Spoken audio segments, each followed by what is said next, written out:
how to make your social networks visible to your friends on Roblox mobile. Hello guys, in today's video I'm gonna show you how to make your social networks visible to your friends on Facebook mobile. First thing, go to Roblox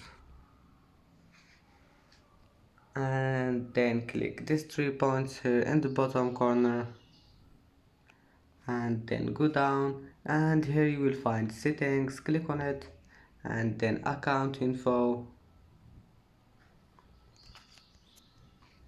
and now just go down and here you will find visible, so click on it and select friends,